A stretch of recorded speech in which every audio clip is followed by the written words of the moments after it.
Terlihat kucing ini tampak enggan ketika diajak pulang ke rumah. Ia diam di tempat.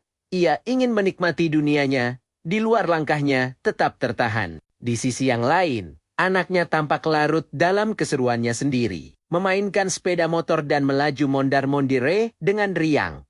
Akibat dipaksa untuk diam di rumah, seekor kucing ini meratapi nasibnya di lantai 2. Ia hanya bisa terdiam sambil menatap pemandangan di luar, seolah menyimpan keinginan besar untuk kembali bebas berkeliaran. Ia pun merasa sedih karena tidak bisa bermain di luar seperti kaking-saking lainnya. Hanya mampu memandang dari kejauhan sambil menyimpan rasa iri dan rindu akan kebebasan. Yang bisa ia lakukan hanyalah diam di rumah, menghabiskan waktu dengan tidur, menunggu hari berlalu sambil memeluk sunyi.